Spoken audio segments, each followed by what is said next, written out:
मनुष्य को मनुष्य किस तरह बनाया जाए, उसे शिक्षित कैसे किया जाए। प्राचीन काल में ऋषि वेद के अनुसार मनुष्य मात्र को शिक्षा देते थे। जैसे मैंने बताया, प्रातःकाल उठना, स्नान करना, आसन प्राणायाम, योग करना, यज्ञ करना, वेद मंत्रों से आहुतियां डालना, उनके अर्थों को सुनना, ये कुछ ऐसे नियम होते थे जो मनुष्य की बुद्धि को संतुलित रखते थे। क्योंकि बुद्धि बहुत महत्वपूर्ण एक पार्ट है, अंग है मनुष्य का, मनुष्य के शरीर का। तो बुद्धि को विकसित किया जाता था।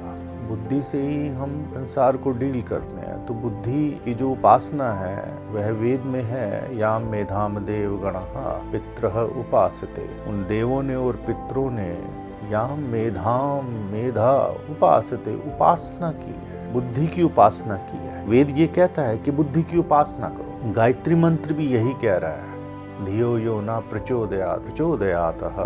हे ब्रह्म, हे ईश्वर, धियो यो ना, तू हमें बुद्धि का दान दे, तू मेरी बुद्धि को बढ़ा, मेरी बुद्धि बल को बढ़ा, प्रचोदयात्। और ये सिर्फ आप कर सकते हो, हे ईश्वर, तू ही ये कर सकता है और कोई नहीं। तो वेद की शिक्षा से लेके और जब जो है मनुष्य को मनुष्य बनाने के लिए उसकी बुद्धि को संतुलित किया जाता था, शिक्षा से दीक्षित कर दिया जाता था। क्यों? क्योंकि वेद ये कहता है, याम मेधाम देव गणः पितरस् उपासते। उस देवों ने और पितरों ने इस बुद्धि की उपासना की है।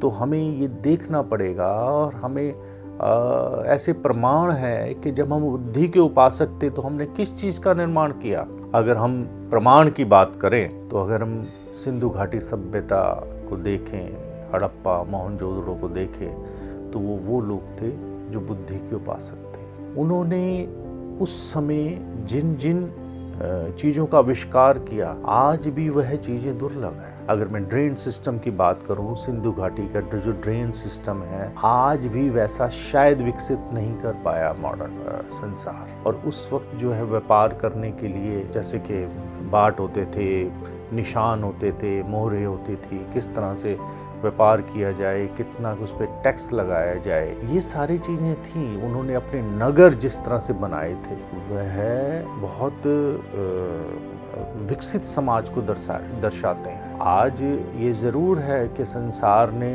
भारत की सभ्यता को नष्ट भ्रष्ट किया और हमें लेट डाउन किया है, लेकिन हमें ये मानना पड़ेगा कि भारत ने हमेशा पूरे विश्व को एक राह दिखाई है, मार्गदर्शन दिया है। तो उस समय जो ऋषियों ने हमें मार्ग दिखाया, उस मार्ग पे चल के आज से हजारों साल पहले का समय, अगर महाभारत का काल देखें तो हम समाज ठीक था।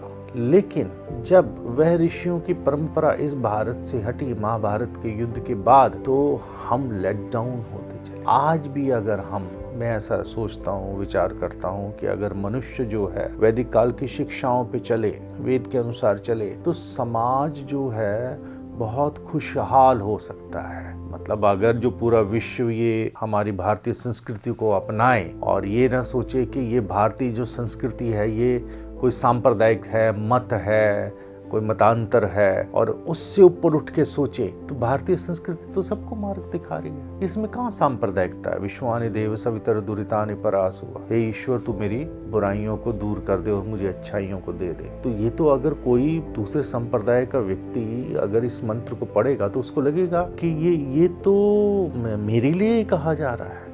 पूरे विश्व, याम मेधाम देवगणः पितर, हे ईश्वर, उस मेधा की उपासना हमारे पितरों और देवों ने की है, तामा मध्य मेरी बुद्धि वैसी कर दे। ये शिक्षा तो पूरे विश्व के लिए है। यह आत्मदा बलदा यस्य विश्व उपासते, वह आत्मा का बल है। अगर हमें कोई स्ट्रेंथ दे रहा है तो वो कौन देगा? ईश्वर देगा। ये सारी शिक्षा तो पूरे संसार के लिए है। तो जब उस शिक्षा को अपना के और इस भारत में या पूरे विश्व में लोग जो थे उस शिक्षा को प्राप्त करते थे, तो समाज बिल्कुल शांत था, धर्म पे चलता था। वाल्मीकि रामायण में वाल्मीकि जी राम राज्य को दर्शाते हुए लिखते हैं, महर्षि समान नर नारी। वहाँ जितने भी नागरिक थे सब इंटेलेक्चुअल थे, महर्षि समान।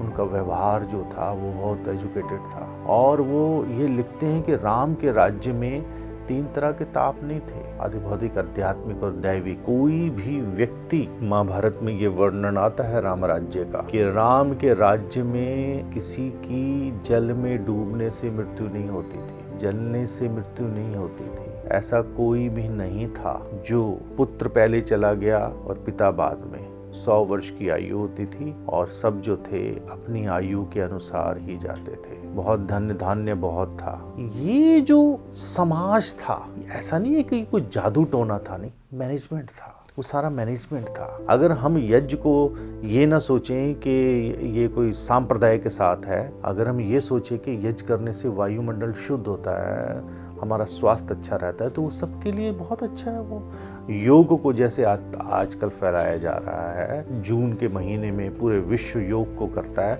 तो योग को तो इसलिए कर रहा है कि योग हमें फायदा दे रहा है। हम ये तो ना सोचें कि योग जो है वह एक भारतीय हिंदू जो है मत के साथ जुड़ा हुआ, वो तो पूरी मानवता के लिए। तो मुझे ऐसा लगता है कि पूरा विश्व अगर जो भारतीय संस्कृति को अपना ले और भारतीय संस्कृति के अनुसार अगर चले, तो समाज में सुख आएगी, शांति आएगी। क्यों?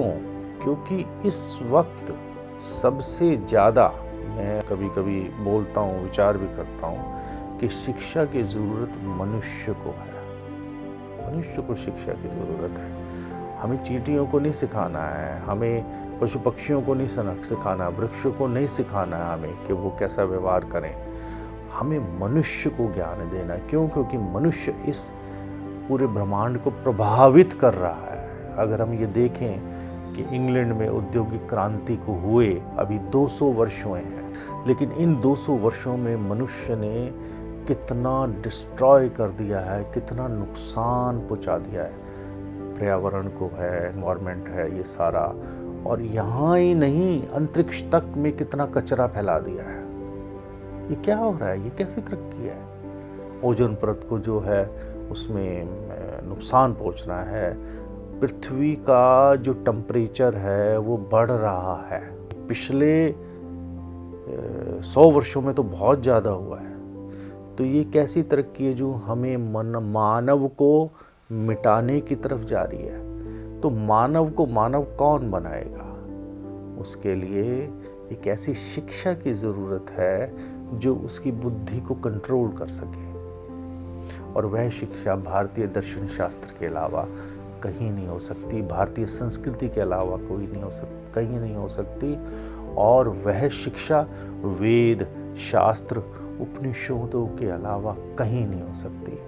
तो अगर हम मन के कुंठित भावों को छोड़ दें, एक द्वेष के भावों को छोड़ दें, और हम अगर वेद, शास्त्र, भारतीय संस्कृति की तरफ पूरा विश्व आकर्षित हो, जैसा लाभ वह योग में ले रहा है, उसी तरह दर्शन शास्त्रों की तरफ आएं, तो हम पूरे मानवता को बचा सकते हैं। जो इस वक्त पूरे युद्ध का माहौल है, एक दूसरे से द्वेष है, लड़ाइयाँ हैं, और मनुष्य जो है मनुष्य का व्यवहार नहीं कर रहा।